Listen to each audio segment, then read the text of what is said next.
Hello, and welcome back to another episode of A Journey into the Mind. And in this episode, we are going to talk again about meditation with Francis. Why have I incorporated both meditation and the book? If you have read the book, you will find out that one of the greatest success about my ability to be able to write the book and find the clarity was through the process of meditation and traveling around India and many other places like Nepal to be able to connect the dots about myself when I was asking the question, who am I? What am I here for? Meditation is one of those practices, along with yoga, that took me to that place where I wanted to find myself. And eventually I did. Let's say that in a busy world like ours today, where it's so hectic with the demands of the world and jobs, the tech world, cell phones, social media, as well as autonomous car, internet, you name it. The development of the human mind and the demands for our capacity to excel create an insurmountable amount of stress on us. And there is only one or two ways in which we can release some of that stress and become coherent with our mind to be able to function with the demands of the world. We think of meditation and yoga as something that is modern or a transition that happened from the 60s or 70s to today. However, that is not the truth. The ancient Mayas and also the Egyptians had a way to find a communication with their mind through the ability of telling stories and having a group of their own tribal sitting around listening and acquiring knowledge about themselves and their ancestors before them. This was also a form of therapy, a form of silence, a form of listening to create coherent with their mind and develop intelligence. We have to admit the fact that the ancient people are smarter than we give them credit for. They knew precisely where the sun set, when the sun rises, and they knew geometry and physics and about the universe more than we know today without the advancement of technology. Kudos to them. They were pretty smart. Why meditate? First of all, let me share with you something I haven't shared in the past, but I have in my book. During the month of Ramadan, when I was in Dubai, when I was living there, the locals will fast for 30 days. I once dare myself during my time there to meditate for 40 days and to see what would happen. The experience was accelerating, energetic, mind blowing, and I was having ideas on like I never thought was possible before. When we're getting older, we think of the fact that perhaps the brain begins to die and we don't have the capacity to create, to excel, to be conscious and do the things that we used to do when we were younger. However, don't let that fool you. That is not it. The truth is that as long as we practice how to make the mind be silent and excel the energy of the body through yoga and meditation, the outcome is unprecedented, unlimited. First of all, we have to learn how to disconnect from the outer world and even the inner world. the thoughts, the constant 70,000 thoughts that we have per day, in a moment of silence, because silence and meditation, as well as yoga, is powerful. Through the process of practicing yoga, we release ourselves from the suffering and from the limitations of our body, as well as the mind. And through the process of doing meditation, we achieve a level of energy mentally that help us create and even go further than any one of us can imagine. It is being said that the prophets, such as Jesus, Buddha, Elijah,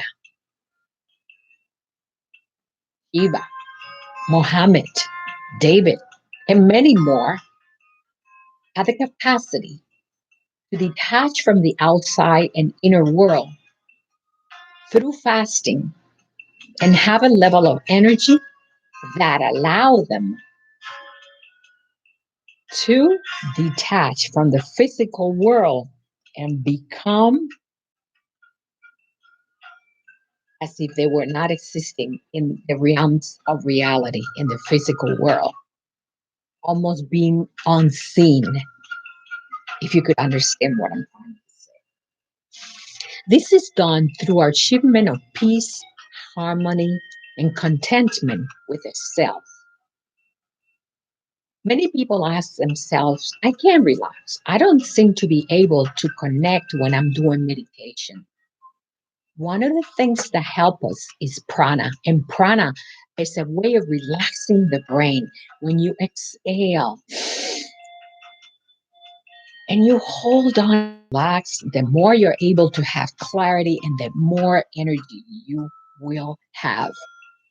I once remember driving from Los Angeles to San Diego, and I was practicing prana, the practice of breathing. And I will count to 100 and another 100 until I count almost 1,000. And that alone helped me get here without being tired.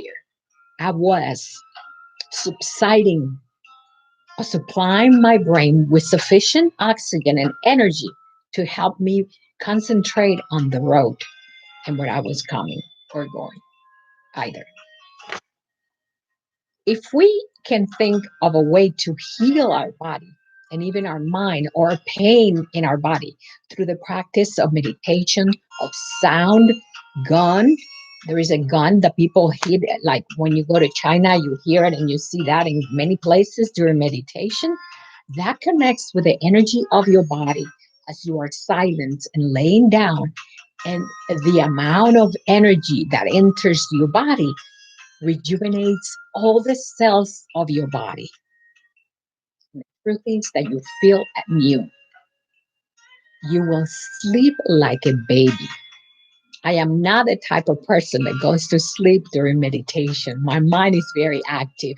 And there are times when I'm in that kind of practice and I am snoring. That is the truth. I snore. It has been known that 1,800 years ago, the Germans discovered the sound healing. And this practice has been going on for generations, for centuries.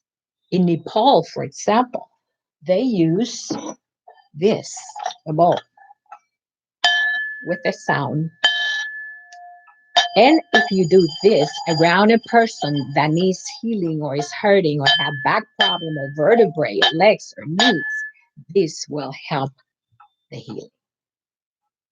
This alleviates because the sound and the vibration from this penetrate the cells of the body and it rejuvenates them.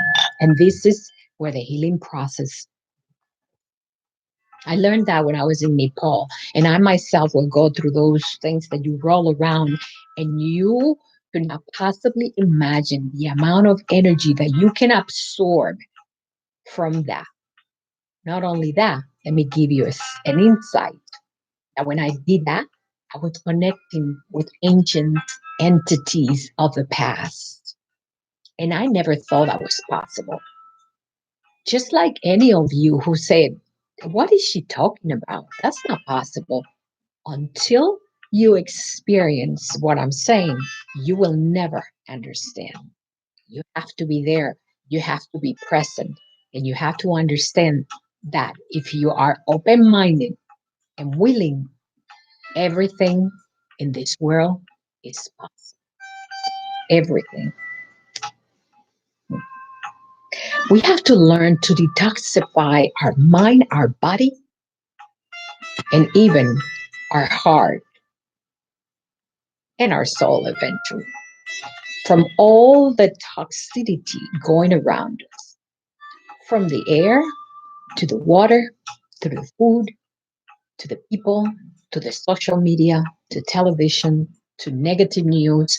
We have to learn to connect with the self internally so that we can handle everything on a daily basis without having a negative effect on our energy, our cells, our heart, and our mind, our thoughts, and our conscious being.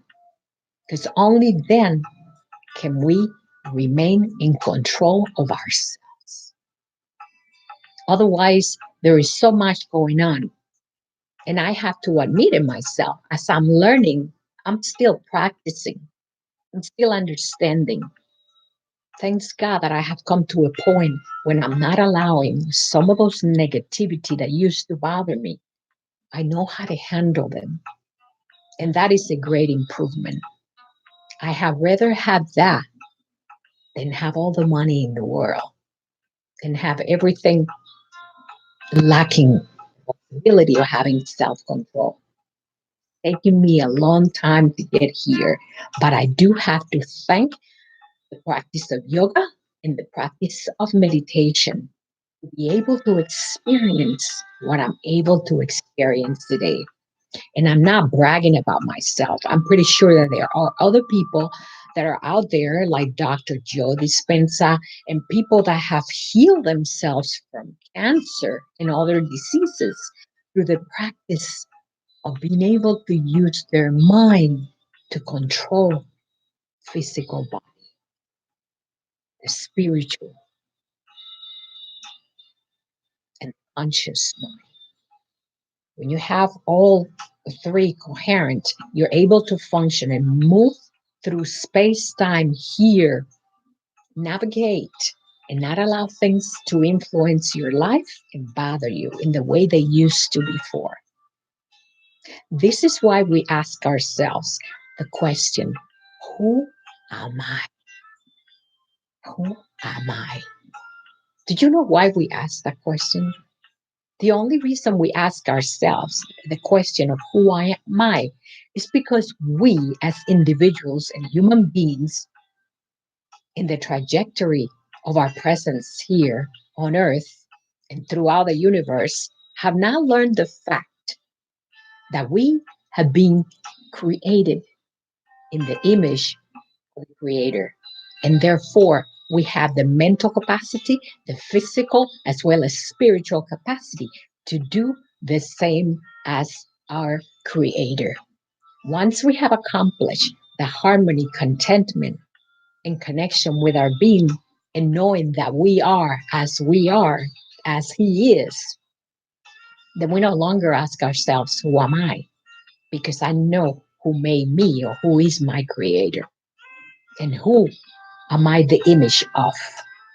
Meaning everything is possible, not in a hurry, not right now, not as we want it and as we dream it or as we want it to be manifested, but everything is possible. We all have our different agenda and trajectory and journey in this life.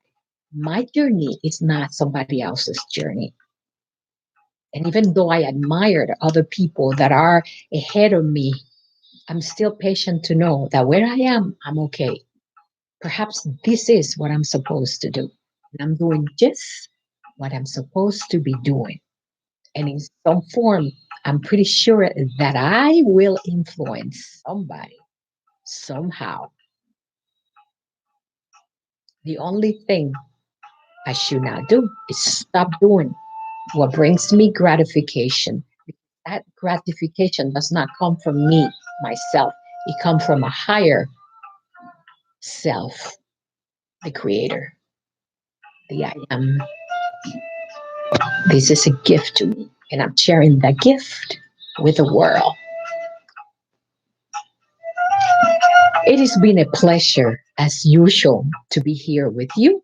And this is one more episode of A Journey into the Mind, incorporated into a little bit of education about meditation and yoga, two of the aspects that can help us create anything that we want with our mind once we learn how to let go of all the external influences that seem to preoccupy our mind, our soul, our spirit, and our physical being, as well as our conscious being.